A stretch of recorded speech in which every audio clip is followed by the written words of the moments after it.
Oi, selamat datang di video yang nggak jelas pisan dan ya jangan harap ada faedahnya lah ini video. Oke, jadi di video kali ini sebenarnya salah satu konten yang tak terduga oleh gue sendiri. Jadi gue cerita sedikit lah ya, bacot bentar nih, bacot. Sebenarnya panjang sih bacotnya. Jadi gue ngebajatin ke teman gue 1 juta pas dan itu buat 2 barang, 2 gadget. Gua nggak tahu sih dia bakal beli apaan. Pokoknya 1 juta itu dapat 2 barang. Nah, salah satunya adalah yang lagi lu lihat ini di plastik ini cuy. Dan gue bakal naruh judul mungkin yang agak sedikit aneh atau ekstrim ya, karena ini barang ya agak sedikit panas mungkin nih barang ya. Tapi nggak tahu juga sih. Tapi coba lu tonton aja sampai habis biar lebih paham. Dan sebenarnya ini barang yang tak patut untuk dibicarakan secara panjang karena mengingat gue yakin lu juga udah pada tahu. Cuman setelah unboxing gue ada ngasih poin lah yang gue suka dari barang ini. Kenapa lu harus tetap beli di tahun 2020. Dan iya, daripada gue banyak bacot mendingan kita langsung unboxing aja kali ya. Tapi seriusan deh, kalau lu nonton video ini sampai habis, gue nggak jamin men apa gitu yang didapat di otak lu gitu, di yang keinput di otak lu itu apa gitu. Dan ya I don't know, ya just ya udahlah daripada gue nyerocos panjang, unboxing aja kali.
Judulnya kagak jelas ya gak? Dan unboxingnya apalagi sebuah plastik kresek warna hitam yang biasa kayak kita pakai, kayak gue pakai buat beli ciu kan plastiknya. Dan sebuah plastik bubble wrap yang dipletek-pletekin entah berapa menit. Ya video apa ini? Oke. Jadi gue ya temen gue akhirnya beli iPod Touch. Jadi gue nyuruh dia 1 juta bantuin gue dong buat konten, serah lo mau beli gadget apa serah. Dan akhirnya si Kima itu milihin gue iPod Touch generasi kelima. Dan yang parahnya lagi, ya ini adalah Bepas men. Dan gue agak kesel sih sama dia, kenapa lu harus beli Bepas. Dan karena anjay, suara iblis gue keluar. Pokoknya sesuatu yang menurut gue gak penting lah. Dan ya gue nggak usah cerita panjang lebar mengenai bypass, yang jelas ini nggak boleh di reset, dan ya kalau buat sekedar mati hidup baterai habis, si iPod Touch ini nggak apa-apa, nggak ada masalah. Dan ya berhubung ini iPod Touch, jadi kalau buat bypass-bypassan fungsinya overall nggak ada perbedaan yang signifikan, hanya saja nggak bisa di reset ya. Dan ya di sini ini udah video kelanjutan, dan setelah detik ini lu bakal menyaksikan poin-poin yang bakal gue share ke video ini, cuy. Apa aja itu poin-poin yang bisa di-share? Gue lebih ke hardware ya, tapi gue notice sekali lagi kalau lo mau beli iPod Touch, ya generasi kelima yang kayak gue ini, saran gue jangan yang bypass, yang biasa aja ya, yang biasa aja. Don't to buy yang kayak gue punya ini. Oke, jadi ini iPod Touch generasi kelima ini menurut gue masih worth it dipakai, tapi fiturnya miskin banget. Pertama, poin yang gue suka adalah layar. Untuk layarnya ini gila men, ini layarnya masih enak banget, enak parah, enak gila, enak gitu coy. Sadis banget dan ini layar masih enak banget dilihat. Pokoknya mata gue tuh nyaman, comfort. Pokoknya easy to use lah, apalagi buat nonton yang gitu-gitu tuh mata tuh nggak gampang capek, nggak gampang loyo. Jadi untuk urusan layar gue terpukau, lah. Ya lu bisa lihat sendiri untuk background putihnya ini bagus banget. Kalau dibandingkan dengan Android yang harga 1 juta 2 jutaan itu kalah lewat semua. Ya cuman mereka tuh cuman kayak menang poni terus sama layar-layar besar gitu. Anjay, dihujat gue ntar nih, diserang gue. Nggak bercanda, peace. Dan menurut gue layar yang bening ini, tapi sayangnya udah nggak fungsi di iPod Touch ini udah nggak optimal lagi, cuy. Banyak beberapa fitur yang udah mungkin nggak bisa lo nikmatin. Ya, gue ngomongin soal spesifikasi dulu. Untuk spesifikasi layarnya, karena gue terpukau banget sama layarnya, gue sedikit preview perjelas. Sini layar ukuran 4 inch dan lu bisa lihat 1136 x 640 pixel, dan untuk kerapatannya 2326 ppi, IPS LCD, dan ya IPS ini bagus banget, sumpah bagus parah. Dan bacotan gue sambungin tadi, jadi ini layarnya bagus tapi udah nggak tersinkronisasi dengan kemampuan yang ada di iPod Touch ini. Jadi kayak banyak aplikasi-aplikasi yang udah nggak support di iPod Touch ini, berhubung udah minimal iOS yang dibutuhkan itu udah mulai di atas 10 semua. Dan menurut gue ya lu beli iPod Touch ini mungkin kayak buat penikmat video yang sharing via iTunes. Menurut gue kayak denger musik itu masih worth to buy banget, cuy. Berhubung ini harganya murah banget, udah di bawah 1 juta. Dan untuk urusan layar gak usah diragukan lagi, selagi lu milih dan lu kedapatan iPod Touch yang LCD-nya masih original, menurut gue ya lu bakal nyaman pakai itu. Dan untuk spesifikasi lebih dalamnya, lu bisa lihat sini untuk chipsetnya masih Apple A5. Dan kalau buat masalah chipset ini sebenarnya gue nggak terlalu permasalahin. Kenapa? Karena nggak usah ngomongin chipset dah. Ini buat iOS-nya aja udah buntu kan. Udah banyak banget aplikasi-aplikasi yang udah mulai nggak support, tapi ada jalan pintasnya. Lu silakan cari sendiri.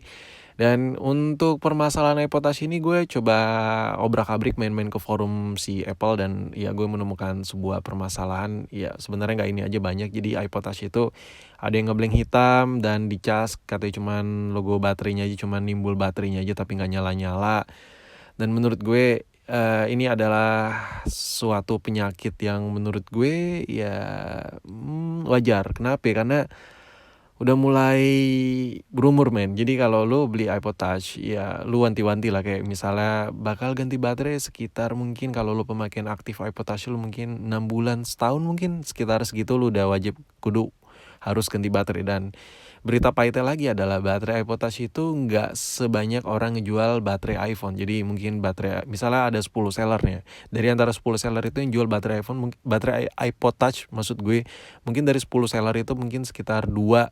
Ya lu bayangin, dari 10 seller yang jual baterai iPod Touch cuma 2 orang, cuma 2 seller. Susah, karena gue udah ngerasain coba buat pretelin iPod Touch, dan untuk spare partnya ya common partsnya itu dikit banget, beda dengan iPhone. Dan soal desain ini, poin pertama yang gue suka adalah layar. Poin kedua adalah desain iPod Touch ini gue suka banget, suka parah. Ya bahkan kalau dibandingkan dengan iPhone, gue lebih suka desain yang ada di iPod Touch generasi kelima ini. Sebenarnya simpel banget, bukan masalah ada home button nih, ya itu salah satu sih sebenarnya. Cuman lebih ke apa ya, bentuknya itu tipis banget, tipis, ringan, parah, dan menurut gue warnanya ini juga nggak norak. Tapi itu tergantung selera lu juga ya, kan warnanya juga banyak pilihannya. Kalau menurut gue tipikal orang yang polosan dan ya lu bisa lihat sini warna silver dengan perpaduan layarnya warna putih gitu, gue suka banget. Ya gue suka banget desainnya, apalagi ada penempatan buat lu pakai gelang gitu. Jadi ya kelihatan cool aja gitu. Terus udah tipis, terus bisa ya browsing-browsing, bisa connect sama iTunes. Jadi beberapa folder lagu-lagu gue yang ada di komputer bisa gue pindahin lewat iTunes ke iPod Touch ini. Dan ini kalau dibawa juga nggak berasa berat, dan menurut gue disimpan di tas juga, di USB juga nggak terlalu makan ruang karena tipis dan layarnya nggak terlalu besar. Oke, jadi kesimpulan gue, ya lu layak gak sih beli benda yang satu ini? Dulu tuh banyak orang bilang ini adalah benda magic, man. Tapi sebenarnya ya benda yang lagi gue tunjuk ini udah nggak magic lagi nih. Si kimak kecil putih silver ini udah nggak magic lagi. Kenapa? Kayak yang gue bilang tadi, udah banyak banget beberapa aplikasi yang udah nggak support lagi. Tapi untuk dari segi hardware ini masih mumpuni banget. Tapi menurut gue kayak lu cinta banget sama desain iPod Touch-nya, mungkin dulu lu nggak kesampaian, ya nggak sih? Coba aja lu beli. Ya menurut gue harganya murah, terus buat hiburan lu mungkin kayak denger musik, nonton video, itu menurut gue asik banget, men. Seriusan deh.